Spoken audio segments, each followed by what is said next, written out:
Hey everyone, Evan here. Today we're going to take a look at a graphite skull sketch that I completed a few days ago for my 20 Skulls project. Now, when you're starting, there's a lot of responsibility, and the first lines are a big deal. Here in blue, you'll see the line that separates the front of the skull from the back of the skull in perspective.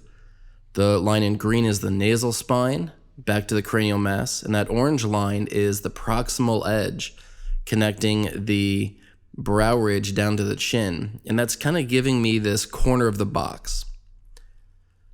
The other thing you want to address is the graphic character of your image, and what I'm doing now is looking at the far side of the skull, which I think is more complicated and more interesting as a image than the right side that I have noted here in blue. And all of this is caging around this proximal edge, the closest moment to us. And so I'm spending a lot of time in this skull, kind of diving into that moment and breaking up those rhythms and getting some of that character that's coming forward. I think this is an often overlooked moment, and what tends to happen in academic drawing, especially when we're first starting out or first learning, we tend to prioritize the outside shape a little too much, I think, and then we simplify everything down structurally, almost to the point of not acknowledging it. So for me, it's really integral that we're diving into that proximal edge and really using the perspective ideas that we've learned in Drawing 101 classes. So now I'm going in and putting in my center lines, which once again is a perspective idea. I'm also thinking of departure rhythms that are coming out of there. And what I'm going to be doing now is going in and filling in some false value. I'm keeping the image on the right just to show you where I'm headed. So a lot of this will hopefully make sense as far as describing a simplification. And I'm using a Blackwing pencil. This is one of their limited edition ones. They keep coming out with these limited edition pencils that are really beautiful, but it's just nice dressing on one of their main cores of graphite. So it's a really nice, beautiful, soft pencil. You can get a nice range of value from it. And the reason I'm bringing all this up is because you'll see that I'm filling in my shadow shapes with what's called a false value. And this is just a placeholder tonality, a way for me to continue to complicate my graphic and build on my start. I am going in and cleaning up my outside edges and shaping my drawing. I don't just want to move from a very sketchy outside to the inside shape. I want to engage with my linear boundaries and start to get into a little bit of bilateral structure, which is what I'm doing here with the zygomatic bone on either side of my center line. This skull is a lot of fun. I've actually been drawing it a few times. I have another video that I'm working on as well with a red and blue skull, which should come out soon. So I'm going in and making a couple of touches. I would say this is my second pass on these areas, and this is my firming up pass. I'm starting to commit to some of my measurements now. This is sped up, I believe, 600%. So we're going very quickly. This whole drawing, or the sketch rather, took about 1.5 to 2 hours. So you can see I'm relating one side on the inside of that tooth cylinder to the outside. I'm going in and putting in these false value shapes, complicating my simple angles, those raw primary angles I'm starting to add more character to. And I'm starting to hatch. Hatching for me, which I have a video out on if you're interested in learning more about hatching, but hatching for me is a structural tool that allows me to put in big areas of quick tone, especially mid-tone, but it lets me move through the drawing very fast and consider my big planar relationships. And that's what I'm trying to hit here. I'm trying to find those and complicate my false value shadow shapes. And I'm pretty happy with where that went.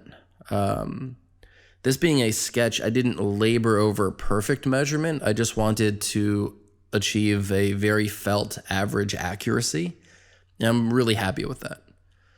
So I'm starting to address these cores, starting to think a little bit about how complicated I want to make the back area of that skull versus the front.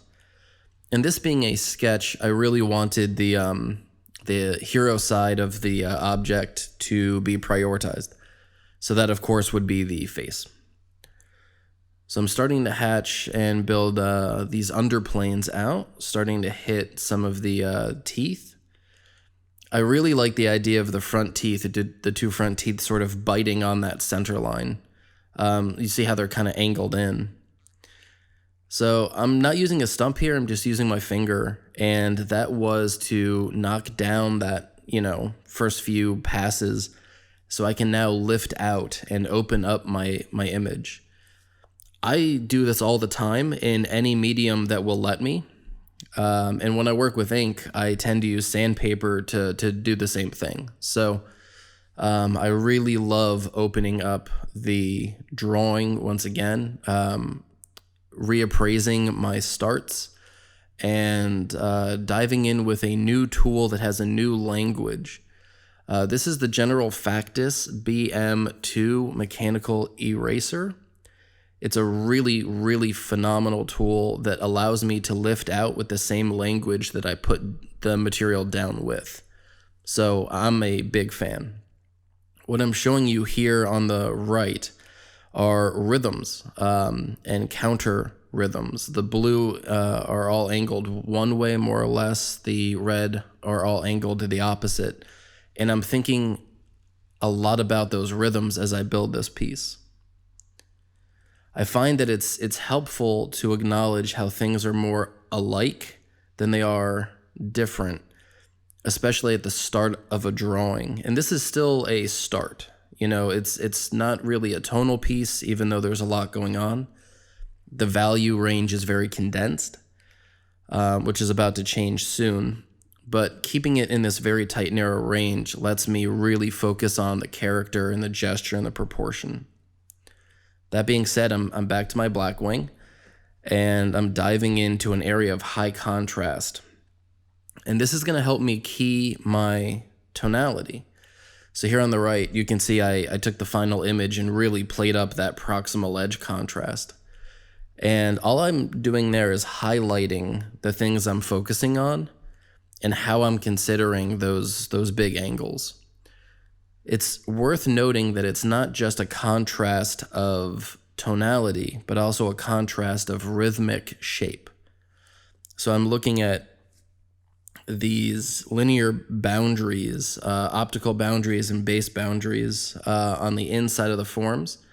I'm also looking at shape masses and the orientation and character that they have. So that proximal edge seems to be my guiding principle with this sketch, and I think that's a fantastic concept. But the more that I work and the more that I'm watching this video and the more I'm reflecting back on what I've done, I'm starting to see that that far edge in relation to the proximal edge is really what this narrative is in this piece. So there's a formal narrative here, which is the rhythm and counter rhythm of the far side optical boundaries on the left, and then that proximal edge, the interior edge on the, I guess, in the center. And so that's been a really fun thing to kind of bounce back and forth with. You never want to downplay that far side or oversimplify the boundaries as they overlap in space, because that's where your depth and your perspective comes from. And I find that in a lot of my students, they will simplify that to their detriment because you start to lose perspective, you lose your measurements and your character. And often You don't get that answering shape that Solomon J. Solomon talked about in his book. What does one side look like in perspective compared with the other? Michael Grimaldi referred to these when I worked with him as reciprocal landmarks. I think John DeMartin calls them bilateral relationships. It doesn't really matter what you call them as long as you're considering them. So what I wanted to do was get rid of the image on the right so we could focus on what I'm doing here with a 5H pencil. This is a 5H graphite pencil from Mitsubishi. It's their Hi-Uni line. It's a really, really beautiful velvety pencil, even for a 5H. But the idea is that it's a very hard pencil going on top of a very soft graphite. And I'm able to control my marks really nicely because it stays very sharp. As velvety and wonderful as it is, it's still a very, very firm pencil. I was doing this in New York for my New York Academy of Art CFA anatomical drawing class last Friday, and drawing with the 5H. And my student, Javier, brought up a really interesting way of talking about what I'm doing right now that I hadn't thought about. He says that I'm using my 5H pencil like a stump. And in a way, I think I am. The way that most people work with a paper stump to build out their midtones and to even out their drawing, to calm down the gritty noise of the graphite on the tooth of the page, I'm actually using my 5H to burnish that soft graphite into the paper, smoothing everything out and starting to get these midtones to come to the surface in a really rich way.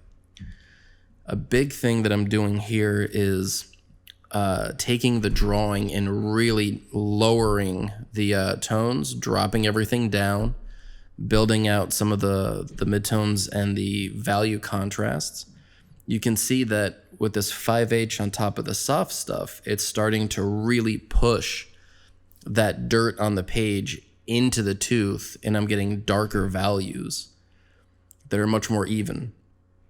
And this lets me keep all of my hatching and my form sense, which is really fantastic. Every tool you work with should prioritize those things and still move the drawing forward in a rich way.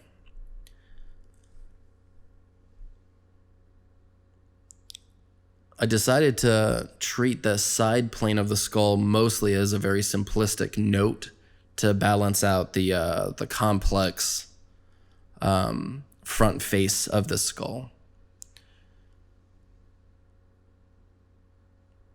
Part of that is just the simple versus complex formal balance, which is really nice. It's always good to prioritize that. Some people call that a moment of rest.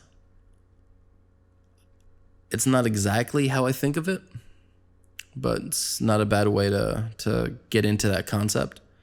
So here I'm going in and lifting out with an eraser, just like we've done previously, but now I have this really rich tone built up on my page, and now lifting out, my lights will start to actually look light.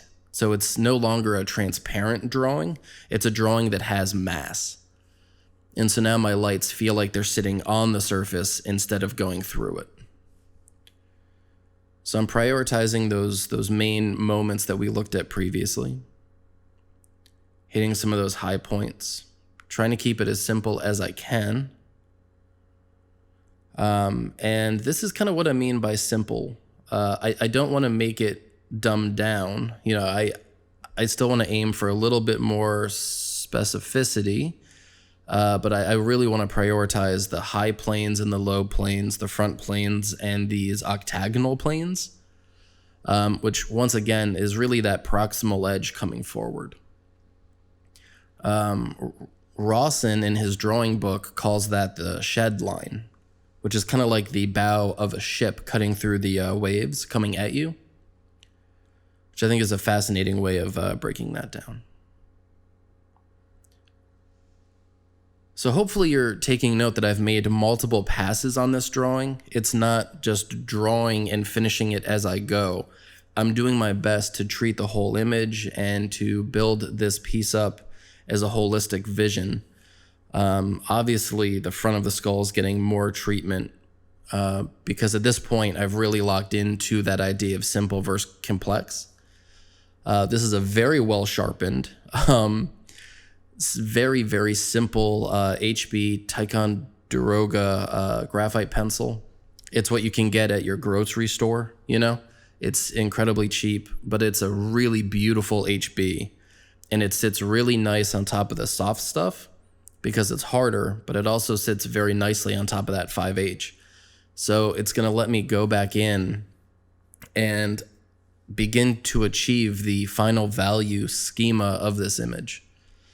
And I'm doing a lot of that just through hatching. The pencil's so short that it's by default almost a chalk grip where it's sort of in my palm. Although right now I'm using the pen grip where you're just kind of, treating it like a writing tool. I typically do that for a lot of my hatching.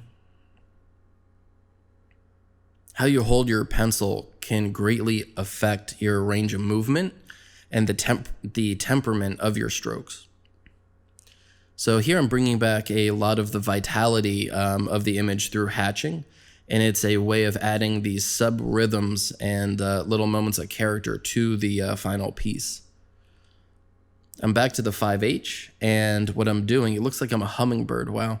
What I'm doing is actually toning everything down just a half step.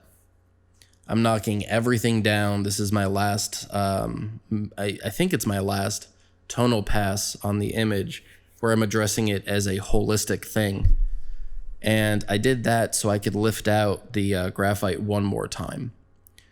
So here on the right, you'll see there are dark blue and light blue moments. The dark blue is the first lift out pass. You'll notice when I lift something out, you'll see my thumb pass over the image, knocking it back down slightly. And then I'll go back in and readdress that same area with a secondary highlight that's set just a little off as far as its angle. And so I'm stacking a highlight on top of a highlight. And so that adds a lot of interest and character to these little tiny notes. And, we're keeping everything incredibly simple.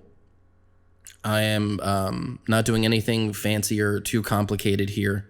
It's a quick graphite skull sketch, but with just a couple of attentive moments, you can get a lot out of it.